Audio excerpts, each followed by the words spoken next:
আপনি কি জানেন পৃথিবীর সবচেয়ে হিংস্র প্রাণীদের তালিকায় জলহস্তির নামও রয়েছে? আর যদি সেই জলহস্তি নিজের বাচ্চাকে বাঁচানোর জন্য ক্ষিপ্ত হয়ে ওঠে, তাহলে কি হতে পারে? আজকের সিনেমায় সেটাই দেখবেন। তাহলে চলুন আর দেরি না করে শুরু করা যাক আজকের সার্ভাইভাল থ্রিলার দ্য হাংরি মুভির গল্প। মুভির শুরুতেই আমরা গভীর রাতের একটি ভয়ঙ্কর জলাভূমি দেখতে পাই। সেই জলাভূমিতে একটি বিশাল কুমির ঘুরে বেড়াচ্ছিল। অদ্ভুত বিষয় হলো, কুমিরটির শরীরে একটি লাল রঙের ট্র্যাকার লাইট লাগানো ছিল। আর এই ট্র্যাকারই কয়েক মিনিট পর তার জন্য সবচেয়ে বড় বিপদের কারণ হয়ে দাঁড়ায়। হঠাৎ জলাভূমির গভীর থেকে এক বিশাল অজানা প্রাণী কুমিরটির উপর আক্রমণ করে। প্রাণীটি কী ছিল, কোথায় থেকে এসেছিল, কিংবা কুমিরটির শেষ পর্যন্ত কী হয়েছিল সেটা তখনও দেখানো হয় না। এরপর দৃশ্য বদলে যায়। আমরা সিস্টিন এবং তার এক বন্ধুকে দেখতে পাই। সিস্টিনের মা খুবই অসুস্থ ছিলেন, সবসময় মানসিকভাবে ভেঙে থাকতো। মন ভালো করার জন্য সে তার বান্ধবীর সঙ্গে ছুটিতে বেড়াতে এসেছিল, কিন্তু দুর্ভাগ্যবশত এখানে এসেই তার চাকরি চলে যায়। ম্যানেজার রাগের মাথায় তাকে চাকরি থেকে বের করে দেয়, ফলে তার মন আরও ভেঙে যায়। এই সময় তার বন্ধু হেনা তাকে সান্ত্বনা দেয় এবং একটি নতুন অ্যাডভেঞ্চারের কথা জানায়। সে বলে রদ্রিগো নামে একজন লোকের সঙ্গে তার পরিচয় হয়েছে। লোকটি খুব অল্প টাকার বিনিময়ে তাদের জলাভূমির ভেতরে নিয়ে গিয়ে বিশাল কুমির দেখাবে। চাকরি যেহেতু হারিয়ে ফেলেছে, তাই সিস্টিন ভাবলো অন্তত কিছুটা আনন্দ করা যাক। সে রাজি হয়ে যায়। পরের দিন সকালে তারা রদ্রিগো দেওয়া ঠিকানায় পৌঁছে যায়। সেখানে গিয়ে তারা দেখে শুধু তারাই নয়, আরও অনেক পরিবার একই অ্যাডভেঞ্চারের অংশ নিতে এসেছে। রদ্রিগো সবাইকে নিয়ে জঙ্গলের গভীরে যায়। সেখানে সে এবং তার বস মিলে পর্যটকদের জন্য একটি ছোট জাদুঘর তৈরি করছিল। জাদুঘরের ভিতরে জঙ্গলের পাওয়া বিভিন্ন ভয়ঙ্কর জীবন্ত প্রাণী এবং মৃত প্রাণীদের কঙ্কাল ও নমুনা সাজিয়ে রাখা হয়েছে। রদ্রিগোর বস সবাইকে জাদুঘর ঘুরিয়ে দেখাতে শুরু করে। তিনি একটি বিশাল জলহস্তির মাথা খুলি দেখিয়ে জানান 1980 সালে তিনি এই বিশাল জলহস্তিকে শিকার করেছিলেন। তবে এখন আর এই এলাকায় কোনো জলহস্তি নেই বলেও তিনি দাবি করেন। সিস্টিন, হেনা এবং অন্য পর্যটকেরা সেই বিশাল খুলির পাশে দাঁড়িয়ে ছবি তোলে। এদিকে রদ্রিগো জলাভূমিতে যাওয়ার প্রস্তুতি সম্পন্ন করে সবাইকে নৌকা উঠিয়ে লাইফ জ্যাকেট দেয়। এরপর সে কয়েকটি গুরুত্বপূর্ণ নির্দেশনা দেয়। বিশেষ করে সে সবাইকে সতর্ক করে বলে কেউ যেন কোনো অবস্থাতেই পানিতে হাত না দেয়, কারণ এই জলাভূমির পানিতে অসংখ্য বিপজ্জনক প্রাণী লুকিয়ে আছে। এরপর সবাই নৌকা চড়ে জলাভূমির গভীরে প্রবেশ করে। চারপাশে রোমাঞ্চকর পরিবেশ দেখে সবাই দারুণ আনন্দ উপভোগ করতে থাকে। কিন্তু ঠিক তখনই রদ্রিগো নিজের মোবাইল বের করে একটি ট্র্যাকার অনুসরণ করতে শুরু করে। আর এখানেই গল্পে আসে বড় একটি মোড়। শুরুতে রাতের বেলায় যে কুমিরটির শরীরে লাল আলো দেখা গিয়েছিল, সেটি আসলে একটি ট্র্যাকিং ডিভাইস ছিল, যা রদ্রিগো নিজেই কুমিরটির শরীরে লাগিয়েছিল। সে ট্র্যাকার ব্যবহার করে কুমিরটির অবস্থান খুঁজে বের করত। এরপর কিছু খাবার পানিতে চড়ে দিয়ে কুমিরটিকে উপরে নিয়ে আসতো এবং পর্যটকদের সেই বিশাল কুমির দেখিয়ে টাকা উপার্জন করত। কিন্তু আজ সব কিছু যেন উল্টো হয়ে যায়। ট্র্যাকারে কুমিরটির অবস্থান আর দেখা যাচ্ছিল না। যেখানে ট্র্যাকারটি থাকার কথা সেখানে শুধু ট্র্যাকার পড়ে আছে, কিন্তু কুমিরটির কোনো চিহ্ন নেই। রদ্রিগো বারবার খাবার পানিতে চড়ে দেয়। প্রথমে মার্শমেলো, তারপর মুরগির মাংস সহ নানা ধরনের খাবার ফেলে কুমিরটিকে বের করে আনার চেষ্টা করে, কিন্তু কিছুতেই কুমিরটির পানির উপর আসে না। অনেকক্ষণ অপেক্ষা করার পর সবাই সামনে এগিয়ে যেতে শুরু করে। কিছু দূর যাওয়ার পর তারা এমন এক দৃশ্য দেখে যা দেখে সবার শরীর কেঁপে ওঠে। নদীর তীরে বিশাল সেই কুমিরটির মৃতদেহ পড়ে আছে। তার মাথা শরীর থেকে সম্পূর্ণ আলাদা হয়ে গেছে। এমন ভয়ঙ্কর অবস্থা থেকে সবাই আতঙ্কিত হয়ে পড়ে। সবার মনে একটাই প্রশ্ন, এত বড় একটা কুমিরকে কে হত্যা করলো? যদি এমন কোনো প্রাণী এই জলাভূমিতে থাকে, তাহলে তাদের জীবনও তো মারাত্মক ঝুঁকির মধ্যে আছে। এখানেই শুরুতে দেখানো রাতের রহস্যের সমাধান হয়ে যায়। আমরা বুঝতে পারি রাতের অন্ধকারে যে অজানা বিশাল প্রাণীটি কুমিরটির উপর আক্রমণ করেছিল, সেই প্রাণীই শেষ পর্যন্ত তাকে হত্যা করেছে। অর্থাৎ এই জলাভূমিতে কুমিরটির চেয়েও অনেক বেশি ভয়ঙ্কর কিছু লুকিয়ে আছে। এই কথা শুনে এক বৃদ্ধ ব্যক্তি, যিনি নিজের মেয়ে ও নাতিকে নিয়ে এখানে এসেছিলেন, সঙ্গে সঙ্গে রেস্কিউ টিমকে খবর দিতে বলেন। কিন্তু রদ্রিগো তাতে রাজি হয় না। অনেক চাপ দেওয়ার পর সে স্বীকার করে যে এই এলাকায় পর্যটক আনা সম্পূর্ণ বেআইনি। যদি এখন রেস্কিউ টিমকে ডাকা হয়, তাহলে সে এবং তার বস দুজনকে জেলে যেতে হবে। এই কথা শুনে সবাই তার উপর ভীষণ ক্ষুব্ধ হয়ে ওঠে। তবে রদ্রিগো সবাইকে আশ্বস্ত করে বলে আতঙ্কিত হওয়ার কিছু নেই, সে নিজেই সবাইকে নিরাপদে এখান থেকে বের করে নিয়ে যাবে। তখনও পর্যন্ত সবার মনে আশা ছিল যে তারা হয়তো নিরাপদে ফিরে যেতে পারবে, কিন্তু ভাগ্যে অন্য কিছু লেখা ছিল। কিছু দূর এগোতেই হঠাৎ পানির নিচে থাকা অজানা কোনো বিশাল প্রাণী তাদের নৌকায় প্রচণ্ড জোরে ধাক্কা দেয়। মুহূর্তের মধ্যেই নৌকাটি উল্টে যায় এবং সবাই পানির মধ্যে ছিটকে পড়ে। প্রাণ বাঁচানোর জন্য সবাই মারিয়া হয়ে উল্টো যাওয়া নৌকার দিকে সাঁতার কাটতে থাকে। কিন্তু ডাইমা নামে এক ব্যবসায়ী নারী নৌকা থেকে অনেক দূরে ছিটকে পড়েছিল, তাই সে নৌকার কাছে ফিরতে না পেরে কোনোভাবে সাঁতরে একটি গাছের ডালে উঠে নিজের প্রাণ বাঁচায়। এদিকে বাকিরাও অনেক কষ্টে পানির উপর বেশি উঠে নৌকার কাছে পৌঁছে যায়। রদ্রিগো সর্বশক্তি দিয়ে উপরে ওঠার চেষ্টা করে। তখন দেখা যায় পানির নিচে থাকা কোনো এক ভয়ঙ্কর প্রাণী তার উপর আক্রমণ করেছে। তার শরীর মারাত্মকভাবে ক্ষতবিক্ষত হয়ে গেছে। সবাই মিলে অনেক কষ্টে তাকে আবার নৌকায় তোলে, কিন্তু ঠিক তখনই সে অজানা প্রাণী আবারও নৌকাটিকে ধাক্কা দিতে শুরু করে। ভয়ে কেউ কোনো নাড়াচাড়া না করে স্থির হয়ে বসে থাকে। আশ্চর্যের বিষয়, প্রাণীটি নৌকাটিকে ধীরে ধীরে ঠেলে গাছপালার কাছাকাছি এনে ছেড়ে দেয়। এই ঘটনাটি তাদের জন্য আশীর্বাদ হয়ে দাঁড়ায়, কারণ নৌকায় অতিরিক্ত ওজন থাকায় সেটি অনেকটাই ডুবে যাচ্ছিল। গাছের কাছে চলে আসায় সবাই দ্রুত গাছের ডালে উঠে কিছুটা নিরাপদ আশ্রয় নিতে সক্ষম হয়। এদিকে নৌকায় থাকা লোকেরা রদ্রিগোর জীবন বাঁচানোর চেষ্টা করতে থাকে, কিন্তু দুর্ভাগ্যবশত ফার্স্ট এড বক্সটি পানিতে পড়ে গিয়েছিল। তখন সিস্টিন নিজের জীবন ঝুঁকি নিয়ে গাছের ডাল ধরে ধীরে ধীরে পানিতে নামে। অনেক কষ্ট করে সে ফার্স্ট এড বক্সটি উদ্ধার করে আবার নৌকার কাছে নিয়ে আসে। ফার্স্ট এড বক্স ফিরে পাওয়ার পর সবাই যেন কিছুটা স্বস্তির নিঃশ্বাস ফেলে। বৃদ্ধ লোকটির মেয়ে পেশায় একজন নার্স ছিল। সে দ্রুত বক্স থেকে একটি ছুরি এবং একটি ফ্লেয়ার গান বের করে। এরপর ছুরিটিকে আগুনে লাল করে গরম করে রদ্রিগোর ক্ষতের উপর চেপে দেয়। প্রচণ্ড ব্যথায় রদ্রিগো চিৎকার করে ওঠে, কিন্তু এতে তার ক্ষত থেকে রক্ত পড়া বন্ধ হয়ে যায় এবং সংক্রমণের ঝুঁকিও অনেক কমে যায়। কিছুক্ষণ পর তার ব্যথাও কিছুটা কমে আসে। যদিও তারা এই বিপদ থেকে আপাতত বেঁচে গেছে, তবুও চারপাশে ভয়ঙ্কর পরিবেশ তাদের আতঙ্কিত করে রাখে। কিছুক্ষণ বিশ্রাম নেওয়ার পর তারা নিজেদের নৌকায় ভেসে থাকা পানির বক্সটি খুঁজে পায়। মাইকি সেটি তুলে এনে সবার মধ্যে পানি ভাগ করে দেয়। তখন বৃদ্ধ লোকটি বলে, এখন যদি বাঁচতে হয় তাহলে এখানেই শিকার করে খাবারের ব্যবস্থা করতে হবে। তারা শিকারের প্রস্তুতি নিচ্ছিল। ঠিক সেই সময় মাইকি পানির ভিতরে অস্বাভাবিক নাড়াচাড়া অনুভব করে। সেই বিষয়টি তার দাদুকে জানাতেই বৃদ্ধ লোকটি সবাইকে দ্রুত গাছের উপর উঠে যেতে বলে। সবাই যখন আতঙ্কে গাছে ওঠার চেষ্টা করছে, তখন হঠাৎ বৃদ্ধের মেয়ে ভারসাম্য হারিয়ে পানিতে পড়ে যায়। সিস্টিন তখনও নিচের ঢালে ছিল। নিজের জীবনে কথা না ভাবে সেই সঙ্গে সঙ্গে পানিতে ঝাঁপ দেয় এবং নার্সটিকে ধরে আবার নৌকার উপর তুলে আনে। কিন্তু বিপদ এখানেই শেষ হয় না। অন্যদিকে হেনা যে গাছের উপরে ছিল, সেই গাছের উপরে হঠাৎ অজানা সেই বিশাল প্রাণীটি আক্রমণ করে। প্রচণ্ড ধাক্কায় হেনা পানিতে পড়ে যায়। নিজের প্রিয় বন্ধুকে পানিতে পড়তে দেখে সিস্টিন ছুটে যেতে চায়, কিন্তু হেনা অনেক দূরে ছিল। তার সবচেয়ে কাছে ছিল সেই বৃদ্ধ ব্যক্তি, যার মেয়েকে কিছুক্ষণ আগে সিস্টিন নিজের জীবন বাজি রেখে বাঁচিয়েছিল। এবার যেন ঋণ শোধ করার সময় এসে যায়। বৃদ্ধ লোকটি এক মুহূর্ত দেরি না করে পানিতে ঝাঁপিয়ে পড়ে হেনাকে বাঁচানোর চেষ্টা করেন, কিন্তু সেই ভয়ঙ্কর প্রাণীটি তার উপর এমনভাবে হামলা করে যে মুহূর্তের মধ্যেই চারপাশের পানি রক্তে লাল হয়ে যায়। বৃদ্ধ লোকটির মৃত্যুর সবাই স্তব্ধ হয়ে যায়। কেউ কোনো কথা বলতে পারে না। সিস্টিন নিজেকে সামলে আবার হেনাকে বাঁচানোর চেষ্টা করে, কিন্তু হেনার ওজন বেশি হওয়ায় সে তাকে উপরে তুলতে পারে না। শেষ পর্যন্ত হেনা নিজেই সিস্টিনের হাত ছেড়ে দিয়ে অন্য পাশে সাঁতরে একটি গাছে ওঠার চেষ্টা করে, কিন্তু সে নিরাপদে পৌঁছানোর আগে সে অজানা প্রাণীটি পানির নিচ থেকে লাফিয়ে ওঠে এবং তার উপর আক্রমণ করে এবং মুহূর্তের মধ্যেই তাকে পানির নিচে টেনে নিয়ে যায়। এভাবেই হেনাও মারা যায়। একসঙ্গে দুজনে মৃত্যুতে সবাই গভীর শোকে ডুবে যায়। এখন প্রত্যেকেই বুঝতে পারে পরবর্তী শিকার যে কেউ হতে পারে। ধীরে ধীরে রাত নেমে আসে, চারদিকে অন্ধকার চেয়ে যায়। তারা এখনও জলাভূমি থেকে বের হতে পারেনি। অন্যদিকে রদ্রিগোর বস চিন্তায় পড়ে যায়। সে তার এক কর্মচারীকে বলে গিয়ে রদ্রিগোর খোঁজ নিয়ে আসতে, কিন্তু লোকটি এত রাতে জীবন ঝুঁকিতে ফেলতে রাজি হয় না। সে অতিরিক্ত টাকা দাবি করে। বস সেই টাকা দিতে অস্বীকার করলে শেষ পর্যন্ত নিজেই তাদের খুঁজতে বেরিয়ে পড়ে। এদিকে জলাভূমির মাঝখানে আটকে থাকা লোকগুলো ক্লান্ত ও মানসিকভাবে ভেঙে পড়ে আছে। সিস্টিন নিজের বন্ধুকে হারানোর শোকে কাতর, আর রদ্রিগো গুরুতর আহত অবস্থায় কষ্টে চটপট করছে। নার্সটি সিস্টিনের কাছে এসে বুঝতে পারে হেনাকে টেনে তোলার সময় তার কাঁধের হাড় স্থানচ্যুত হয়ে গেছে। নিজের চিকিৎসা জ্ঞান ব্যবহার করে সে খুব সাবধানে সিস্টিনের হাড়টি আবার ঠিক জায়গায় বসিয়ে দেয়। এরপর সে রদ্রিগোর কাছে যায়। তার ধারণা ছিল অতিরিক্ত রক্তক্ষরণে রদ্রিগোর শরীরে পানির ঘাটতি দেখা দিয়েছে, তাই সে তাকে পানি খাওয়ায়। কিছুক্ষণ পর রদ্রিগোর জ্ঞান ফিরে আসে। জ্ঞান ফিরেই রদ্রিগো সবাইকে নির্দেশ দেয় নৌকার চারপাশের পানিতে আগুন জ্বালাতে হবে, যাতে ভয়ঙ্কর প্রাণীটি তাদের কাছে আসতে সাহস না পায়। এরপর সে সবাইকে আবেগ ভরা কণ্ঠে বলে, আমাকে যদি সম্ভব হয় ক্ষমা করে দিও। আমি যদি তোমাদের কথা শুনে সময় মতো রেস্কিউ টিমকে ডাকতাম, তাহলে হয়তো আজ এত মানুষ মারা যেত না।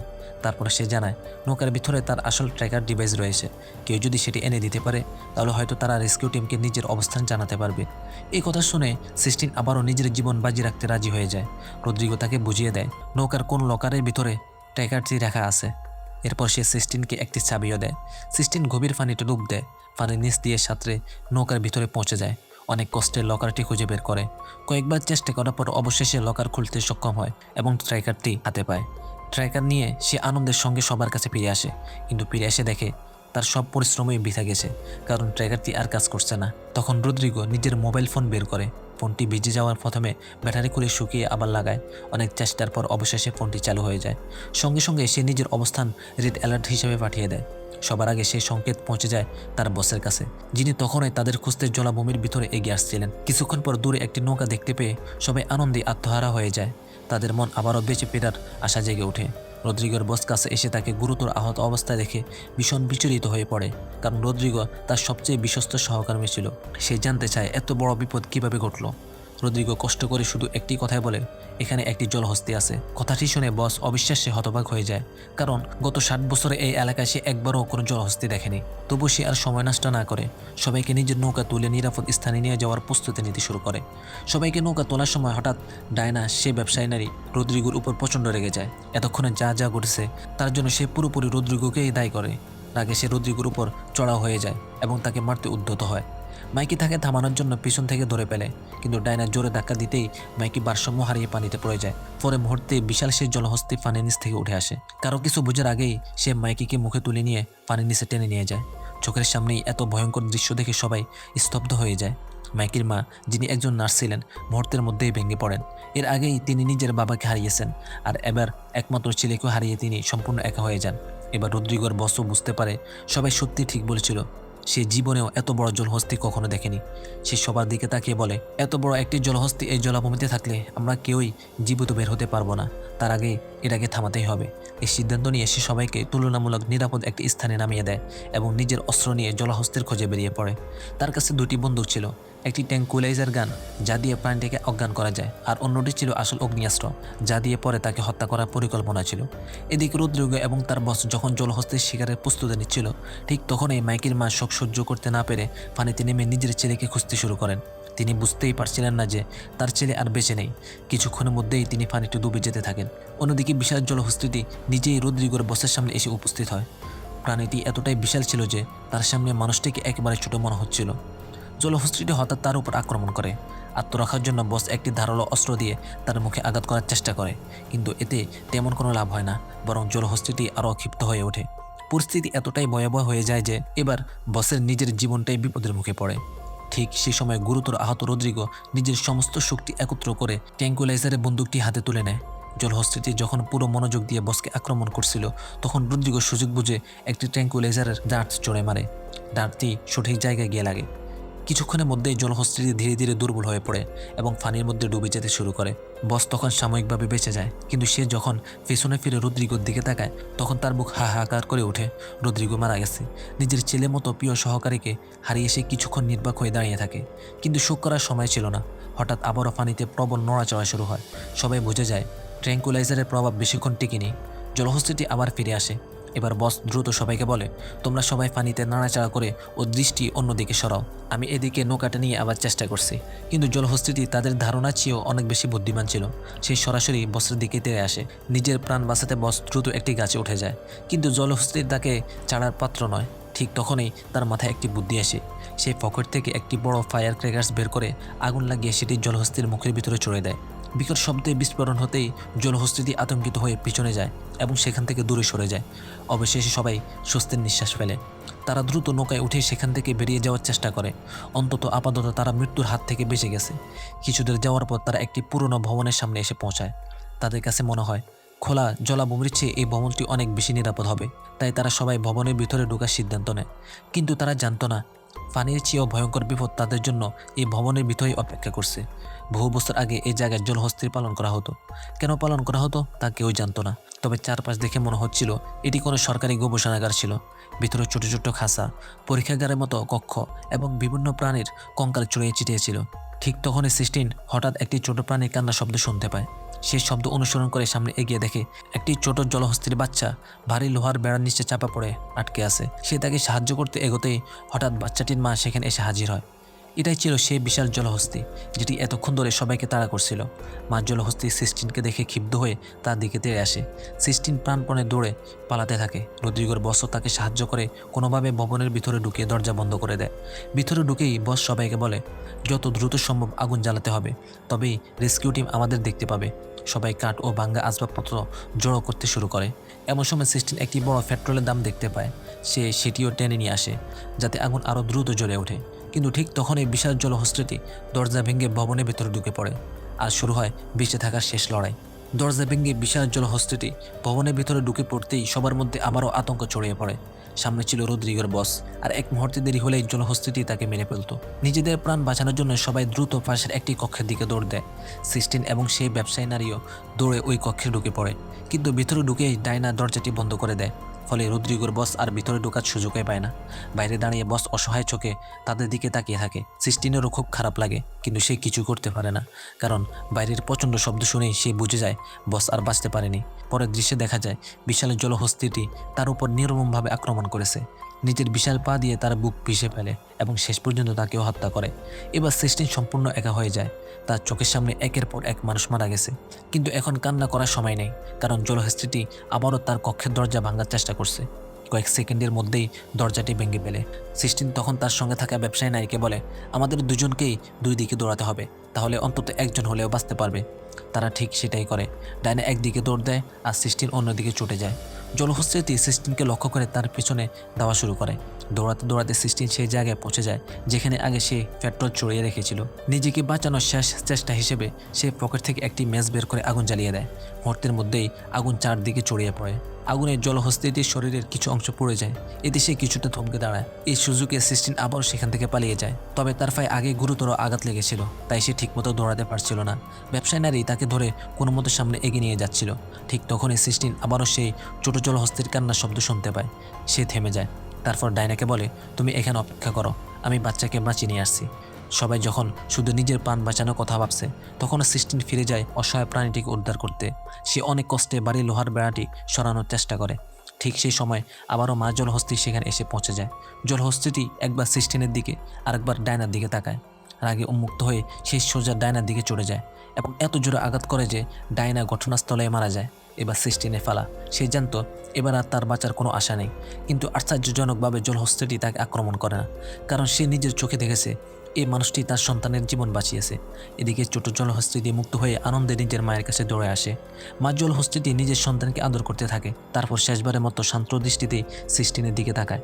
সেই দৃষ্টিতে আর কোনো রাগ ছিল না। মনে হচ্ছিল যেন সে নিজের সন্তানের প্রাণ বাঁচানোর জন্য সিস্টিনকে নীরবে ধন্যবাদ জানাচ্ছে। এরপর মা ও বাচ্চার জলহস্তি ধীরে ধীরে সেখান থেকে চলে যায়। সিস্টিনও আর সময় নষ্ট না করে ভবনের উপরের অংশে উঠে যায়। ঠিক তখনই আকাশে উদ্ধারকারী হেলিকপ্টারের শব্দ শোনা যায়। আগে জ্বালানো আগুনে ধোঁয়া দেখেই রেস্কিউ টিম তাদের অবস্থান খুঁজে পেয়েছিল। কিছুক্ষণের মধ্যেই সিস্টিনকে নিরাপদে উদ্ধার করা হয়। অবশেষে সে সেই মৃত্যুকূপ থেকে জীবিত বেরিয়ে আসতে সক্ষম হয়। তবে এই বেঁচে ফেরার আনন্দের মধ্যেও ছিল গভীর কষ্ট, কারণ তার চোখের সামনে একে একে তার সব সঙ্গে প্রাণ হারিয়েছে। হেলিকপ্টার উঠে আকাশে উঠতে উঠতে সে শেষবারের মতো নিচের জলাভূমির দিকে তাকায়। দেখতে পায় সে বিশাল মা জলহস্তি নিজের ছোট বাচ্চাটাকে নিয়ে ধীরে ধীরে জলাভূমির গভীরে ফিরে যাচ্ছে। এই দৃশ্য দেখে সিস্টিনের মন আরও ভারী হয়ে ওঠে। সে বুঝতে পারে জলহস্তিটি অকারণে কাউকে হত্যা করেনি। নিজের সন্তানকে রক্ষা করার প্রবল মাতৃত্ববোধ থেকেই সে এতটা হিংস্র হয়ে উঠেছিল। তবুও সে এটাকে জানে, ভবিষ্যতে যদি আবার কেউই এই জলাভূমিতে আসে, তাহলে একই ভয়ানক ঘটনা পুনরাবৃত্তি হতে পারে। এই শোক, আতঙ্ক এবং অজানা ভবিষ্যতের ভাবনা নিয়েই সিস্টিন জীবিত ফিরে আসে। আর এভাবেই শেষ হয়ে যায় এই ভয়ঙ্কর সার্ভাইভাল থ্রিলার সিনেমার গল্প।